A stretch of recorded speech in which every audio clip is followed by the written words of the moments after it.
안녕하세요. 코인우먼입니다. 오늘은 2024년 7월 26일 금요일 오후 1시 10분경입니다. 구독과 좋아요, 알림 설정 정중히 부탁드리면서 오늘 영상 시작하겠습니다.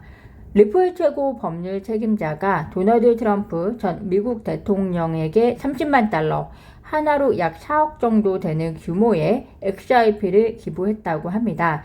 해당 기부는 회사 차원이 아닌 개인 차원의 기부지만 XRP로 지원했다는 것은 한편으로는 리플 차원의 기부라고도 리플의 속내를 추정해 볼 수 있지 않을까 생각이 드는데요. 특히 바이든에서 해리스 부통령이 민주당 대선 후보로의 변경이 되고 나서 리플 관계자의 첫 번째 기부라서 리플이 여전히 친암호화폐 정책을 추진하겠다는 의사를 보인 트럼프를 해리스 부통령보다 우선시한다는 의미라고도 추정해 볼 수 있을 것 같습니다.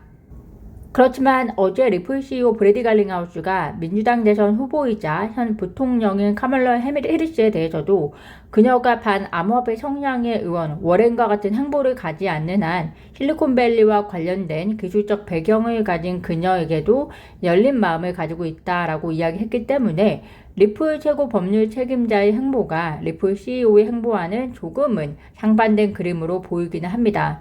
비록 암호화폐가 당파적 싸움의 이슈가 되면 안 되겠지만 미국의 대선을 앞두고 리플을 포함한 암호화폐 업계 역시 치열한 계산이 필요할 것으로 보이고요. 최대한 섣부른 말이나 행보로 인해서 이슈화가 되어서는 안 될 것으로 보입니다. 암호화폐 ETF 발행사인 21셔츠 CEO가 금융 전문 유튜브 채널과의 인터뷰에서 리플 XRP 현무 ETF의 낙관적인 의견을 표명했다라고 보도가 되었습니다.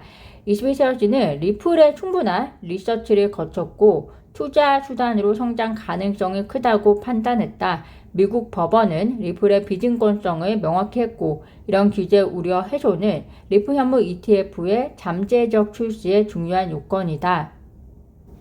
리플 현무 ETF 출시는 21세기의 글로벌 전략의 일부이고 미국에 국한되지도 않을 것이다 라고 강조했다고 합니다. 즉 미국에서 리플과 SEC 소송의 종결과 함께 리플 XRP에 대한 규제 우려가 해소가 되면 회사 측에서는 이미 리플 XRP가 현무 ETF로서의 성장 가능성을 확인했기 때문에 출시할 것이다 라는 말로 낙관적으로 해석해 볼 수 있을 것 같습니다. 이에 반해서 블랙록 디지털 자산 책임자는 비트코인 2024 컨퍼런스에 참석해서 비트코인과 이더리움 이외의 다른 암호화폐 ETF가 출시되지 않을 것으로 예상한다라고 말했습니다. 그 이유가 바로 압도적인 고객의 관심은 우선 비트코인에 있고 그 다음이 이더리움이며 이 두 가지 외에는 고객들이 거의 관심이 없다라고 설명하고 있는데요. 21세기가 리플 XRP의 투자 상품으로서의 가치를 이미 확인했다는 것과 상반된 의견인데요. 이전에 블랙록의 CEO 레리 핑크가 비트코인은 아무 쓸모작이 없다고 했다가 비트코인 ETF까지 출시한 상황이 벌어진 만큼 그 아무리 전문가라고 해도 미래의 고객의 관심이라는 것을 지금 당장 확신 짓는다는 것은 무리수가 있다라고 생각이 듭니다. 일본 금융 대기업 SBI 홀딩스가 글로벌 자산 운용사 프랭클린 템플턴과 올해 내에 디지털 자산 전문 자산 운용사를 설립할 예정이라고 발표했습니다. 설립된 회사는 SBI가 51%의 지분, 프랭클린 템플턴이 49%의 지분을 보유하게 되는데요. SBI 홀딩스는 리플의 지분을 보유한 리플과 송금결제 부문에 있어서 매우 밀접한 관계를 맺고 있는 회사인 만큼 SBI와 프랭클린 템플턴의 파트너십은 XRP의 현무 ETF 출시를 더 긍정적으로 기대해 볼 만한 소식이지 않을까 생각이 듭니다.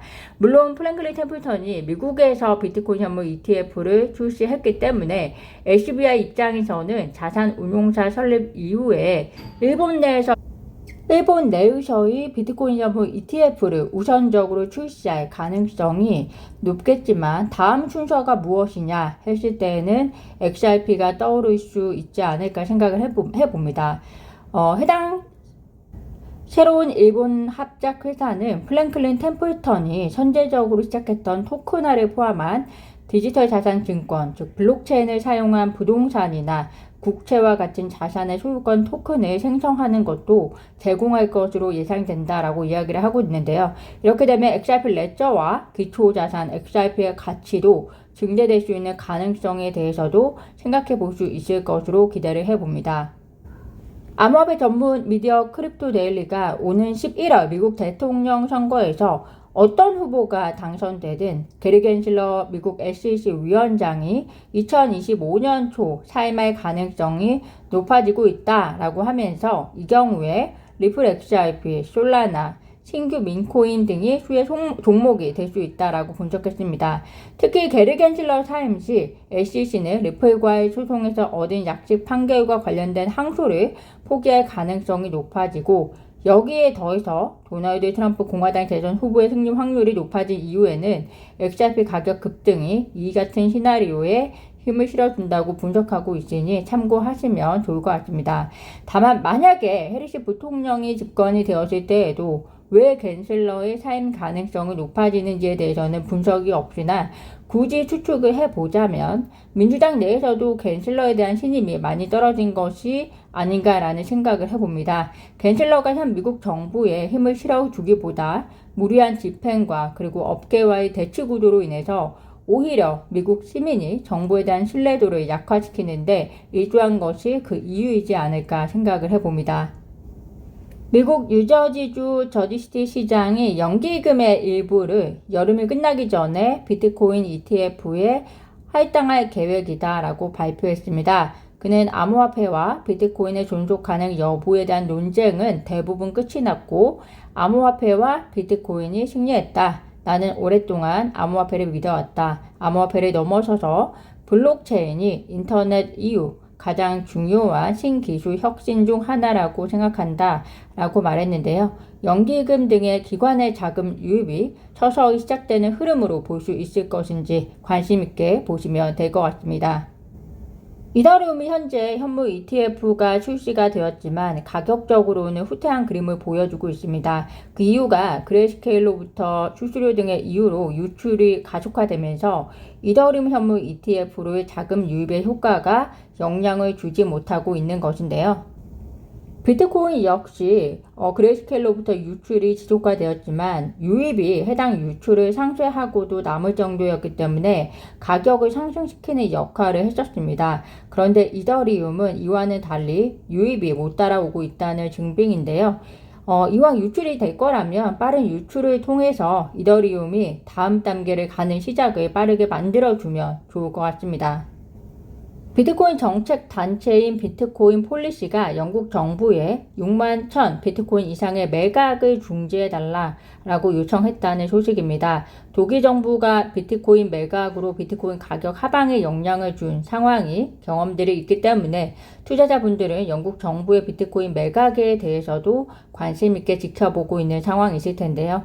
해당 정책 단체는 영국에는 500만 명의 비트코인 보유자가 있고 또 정부가 6만 1245개의 비트코인을 보유하고 있다라고 주장하면서 정부가 비트코인 가격을 낮출 수 있는 정책을 피할 의무가 있다라고 강조를 하고 있습니다. 또한 정부가 압수한 비트코인은 국가 준비 자산으로 보유해야 하고 독일의 판매 방식을 따르지 말라고 요구하면서 비트코인이 영국의 무역 파트너와의 거래를 보장할 것이다 라고 주장했는데요. 관심 있게 그 행보를 보시면 되겠습니다. 오늘 제가 준비한 소식은 여기까지입니다. 오늘도 영상 시청 진심으로 감사드리고요. 구독과 좋아요, 알림 설정은 코인우먼에게 큰 힘이 됩니다. 감사합니다.